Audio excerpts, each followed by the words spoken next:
bonsoir. Merci à Stéphanie Gonzalez d'avoir soufflé à Alice l'abord de mon nom. Suite à une expérience il y a plus d'une dizaine d'années ici dans l'unité Charcot où avec une compagnie qui s'appelle Fracas, on menait des rencontres musicales. Et donc moi je voulais vous parler, en fait, je vous raconter une histoire, l'histoire de la création d'un jardin à la maison d'accueil spécialisée Le Barail à Mérignac, qui accueille 52 personnes en situation de polyhandicap, donc adultes. En 2015, je rencontre cet établissement. Donc là, je vais juste vous donner le contexte. Et parce qu'ils cherchaient un plasticien pour mener un projet. Et puis, en fait, l'établissement avait un projet beaucoup plus important qui était de créer un jardin sensoriel. Alors, en fait, il y avait deux choses. Il y avait un jardin sensoriel et un ailleurs. Et dans le jardin sensoriel, il y avait peut-être encore à l'époque cette idée de quelque chose d'un petit peu fonctionnel pour éveiller les sens des résidents, donc avec l'idée de stimuler comme ça les sens, l'odorat, la vue, le toucher. Voilà. Et avec une équipe, donc Laurent Cercia, Fabrice Frigou qui est paysagiste, Laurent Cercia plasticien, leur carrière réalisatrice sonore. En fait, on est parti vers quelque chose d'autre, un vrai ailleurs, qui était la création d'un jardin. Parce qu'on se disait, dans un jardin, il y a vraiment tout l'espace possible pour vivre des expériences sensibles, sensorielles. Et on y est allé un peu spontanément, sans forcément se rendre compte de tout ce que ça allait engager pour nous, pour les personnes qui vivent dans ce lieu, et pour les personnes qui y travaillent. Et là, je vais plutôt, en fait, essayer de réagir à tout ce que j'ai entendu depuis tout à l'heure, puisque je n'ai pas préparé de discours, parce que je ne suis pas conférencier, enfin, je n'ai pas ces aptitudes, mais donc plutôt d'être dans un dialogue avec ce qui s'est dit. Les insensés, c'était au début des prises-paroles, insensés, donc une personne qui ne fait pas sens. Et c'est vrai que, par exemple, pour nous, ce qui était très complexe, c'était de pouvoir réaliser ce jardin qui est destiné à des personnes, un jardin artistique, où la communication est très complexe et où on ne perçoit pas toujours forcément dans la communication comment la personne peut vivre ce qui lui est proposé. Et donc ce qu'on a pu réaliser et faire, c'est d'y passer beaucoup de temps. En fait, le jardin s'est fait en 3 ans. C'est-à-dire qu'on avait vraiment mené une résidence de plus de 3 années pour être complètement immergé et être contaminé par la présence de ces personnes. Et de pouvoir, à partir de là, nous-mêmes, faire cette réalisation, mais en étant complètement influencé par la présence des habitants du Barail, avec cette idée de jardin où on s'est beaucoup inspiré d'un paysagiste jardinier qui s'appelle J. Clément. Et J. Clément, c'est quelqu'un qui a essayé de repenser le jardin à partir de concepts comme le jardin planétaire ou le tiers paysage, c'est-à-dire par exemple une friche qui est un réservoir de biodiversité, qui est un espace qui est délaissé, qui n'est pas valorisé quand on le regarde, comme les plantes, les adventices qui sont en bord de rue, et qui pourtant, pour lui, a une très grande richesse et a commencé à penser le jardin en laissant dans ces jardins une place à la nature spontanée, à ce qui ne pousse pas forcément droit, ce qui n'est pas à l'ortie, qui n'est pas forcément valorisé, à la ronce, et qui pourtant ont des fonctions très très importantes. Et nous, on y a vu une analogie quand même très forte avec des personnes. Alors à la fin, on parlait d'invisibilité. Des personnes qui, parce qu'il faut les accueillir, en prendre soin. Donc le Mas Barail est un établissement fermé. On peut y rentrer à partir du moment où on est concerné, soit on y travaille, soit parce qu'un membre de notre famille ou un ami y est. Mais moi, j'avais jamais rencontré ce type d'établissement et ces personnes qui y vivent. Et donc, pour moi, il y avait... Et en plus, à la Mas Barail, il y a un mur anti-bruit. Alors, je sais pas, dans les photos, on le voit, on le voit à partir d'un moment. C'est-à-dire que c'est un lieu qui est en périphérie, mais en fait, on a dit aussi que la ville, c'était un peu... Voilà, où elle démarre, où elle s'arrête. Et il y a un mur anti-bruit parce qu'il y a maintenant... avant, c'était la campagne. Maintenant, il y a vraiment voilà, un maillage urbain très, très important. Il y a même, c'est même sur un couloir, il y a même un couloir de l'aéroport de Mérignac. Et donc, voilà, c'est un établissement fermé et en même temps qui se veut bien sûr ouvert. Et le jardin, on s'est rendu compte que c'était peut-être un espace autre qui était amené donc, dans la ville ou dans un établissement. Le Barail en gascon, ça veut dire enclos. Et donc, en fait, on a fait un autre enclos à l'intérieur d'un enclos, mais pour permettre aux personnes de vivre autre chose et de vivre justement dans un espace qui est autre. Et Foucault disait que c'est une hétérotopie universalisante, c'est-à-dire que c'est la plus petite parcelle du monde et c'est la totalité du monde, un jardin. Il y a eu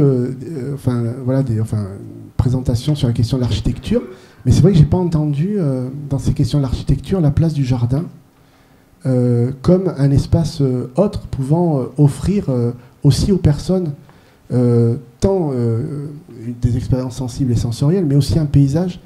Et je pas demandé, mais je fais attention.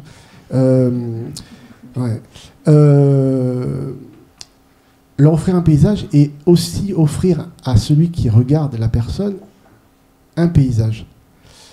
Et de ce jardin, qui est un jardin dans lequel il y a des installations sonores, il y a des sculptures, il y a tout un tas de choses qui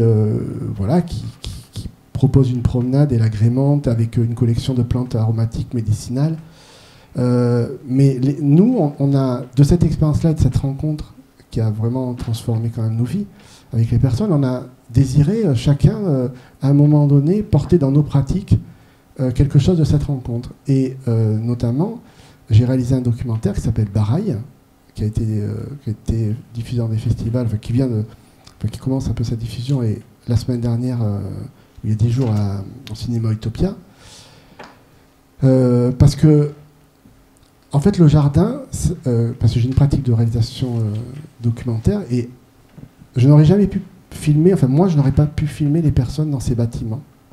Voilà. Parce qu'en fait, ces bâtiments renvoient très très fortement à une identité de personnes en situation de handicap, alors que le jardin offrait un espace autre où on pouvait peut-être découvrir ou redécouvrir une image dans la question de la représentation des personnes autres. Et a priori, pour certaines personnes, ça se passe. Madame Bouget, qui est la médecin du Barail, qui depuis 30 ans travaille là-bas, m'a dit, pour me faire plaisir, parce que bien sûr c'est un peu exagéré, mais elle m'a dit, j'ai découvert les résidents. Alors, moi j'ai des habitants, mais découvert, ça veut dire que donc il y a quelque chose qui les recouvrait. Donc qu'est-ce qui les recouvrait et comment, à un moment donné, on peut créer des espaces, des lieux, tant physiques que symboliques, qui permettent de découvrir quelqu'un et d'avoir accès en fait à la présence de la personne en dehors, puisque même au Barail, même les personnes qui sont en situation de handicap avec des handicaps très lourds, on peut peut-être pas penser qu'elles sont 24 heures sur 24 toute leur vie. Il y a forcément quelque chose autre. Elles sont forcément autre chose que des personnes en situation de handicap vivant dans une masse. Voilà.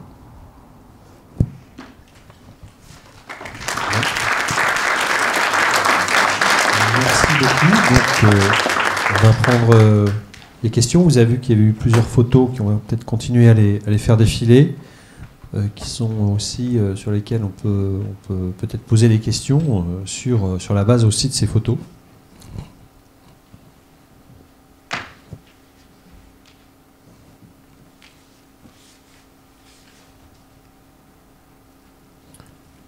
petite question. Oui, je vous en prie. Question, vous parlez du regard, du paysage, hein, et donc c'est la question du regard, mais avec ces gens qui sont quand même très très handicapés dans les masses, est-ce que vous avez eu l'impression, alors je suis très, très touché par ce que vous dites effectivement de leur capacité à se mobiliser différemment que dans l'espace thérapeutique, bétonné, mais est-ce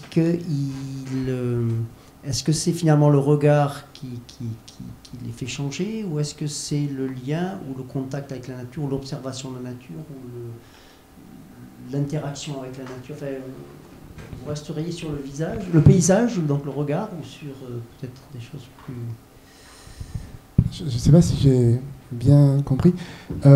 C'est pas elle qui change, c'est nous. C'est-à-dire que dans le travail de documentaire, c'est de voir et de tenter de donner à voir. Tout à l'heure, il a été dit de redonner de l'humanité aux invisibles.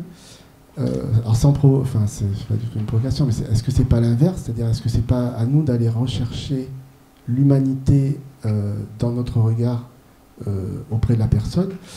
Et par exemple, de façon très concrète, dans un jardin, il y a beaucoup moins d'attendus, de normes sociales. Dans un jardin, on peut accepter que quelqu'un soit couché, on peut accepter que quelqu'un soit en maillot de bain. En tous les, ça pourrait être à peu près acceptable, enfin beaucoup plus facilement acceptable qu'ici, là, c'est sûr. Et il y en a qui se mettent en maillot de bain pour bronzer.